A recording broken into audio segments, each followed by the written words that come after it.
नमस्कार दोस्तों, स्वागत है आपका अपने YouTube चैनल में। देखो यहाँ पे क्वेश्चन में दिया है double convex lens are to be manufactured from a glass of refractive index 1.55 with both faces of the same radius of curvature. What is the radius of curvature required if the focal length is to be 20 centimetre? NEET के लिए अच्छा question है, लेकिन JEE में शायद ऐसे question नहीं आ सकते। ये थोड़ा इजी हो जाएगा, ज्यादा इजी हो जाएगा। चलिए, लेकिन यहाँ पे देखो कोई डबल कॉन्वेक्स लेंस है जिसकी दोनों रेडियस ऑफ कर्वेचर सेम है। रिफ्रैक्टिव इंडेक्स हमें बताया है, फोकल लेंथ हमें बताई है, लेकिन वो दोनों सेम रेडियस ऑफ कर्वेचर कितनी होनी चाहिए ये हमें निकालना है। ठीक है, चलो पहली बात मैं आपको ये बता दूं कि F इक्वल टू R/2 तो सिर्फ और सिर्फ मिरर के लिए ही है, लेंस के लिए तो ये बिल्कुल है ही नहीं। अरे हाँ या ना दोस्तों, F इक्वल टू R/2 सिर्फ और सिर्फ मिरर के लिए ही है, ये लेंस के लिए नहीं है। तो फिर लेंस के लिए क्या है? लेंस के लिए लेंस मेकर्स फॉर्मूला है 1/f equal to n2 minus n1 by n1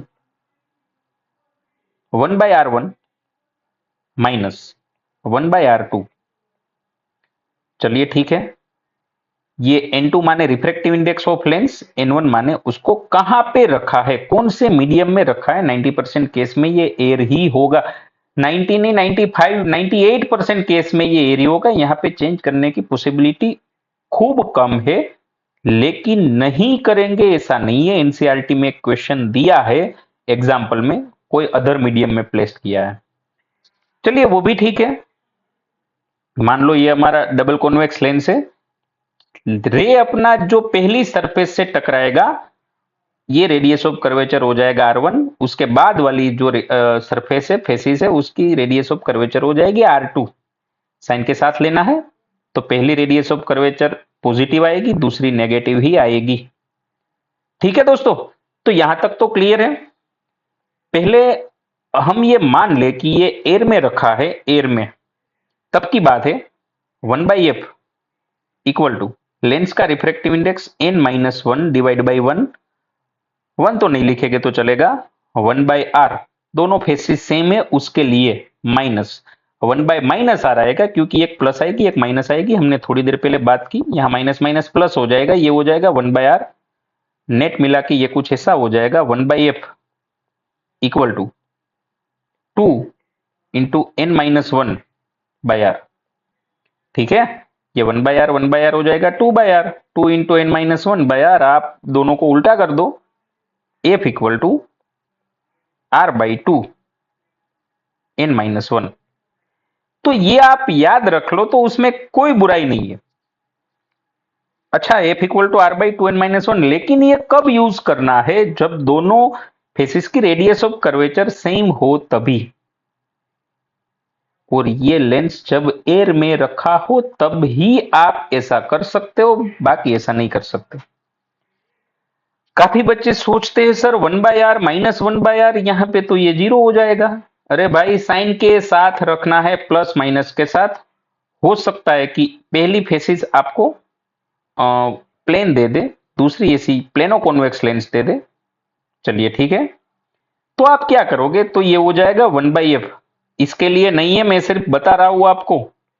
n-1 मान लो ये एयर में है, पहली हो जाएगी इनफाइनाइट, दूसरी हो जाएगी -r, तो ये माइनस माइनस प्लस r हो जाएगी।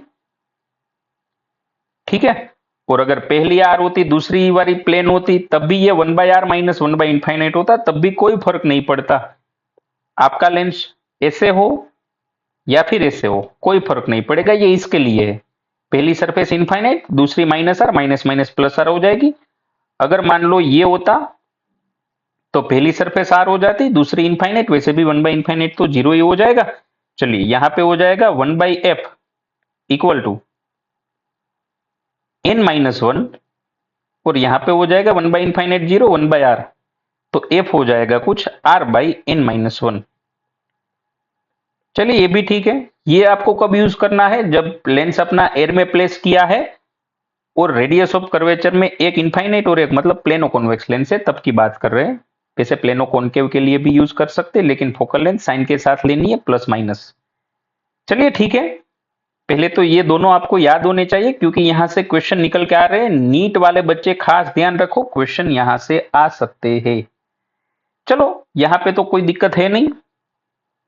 फोकल लेंथ हमें बताई थी 20 सेंटीमीटर, रिफ्रैक्टिव इंडेक्स हमें निकालना था,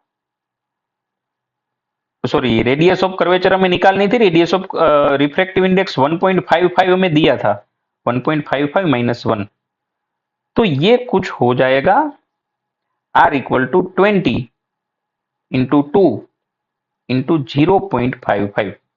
अब तो यहां से आप कर लोगे, कैलकुलेशन आप कर लेना जो भी आए वो। थैंक यू दोस्तों।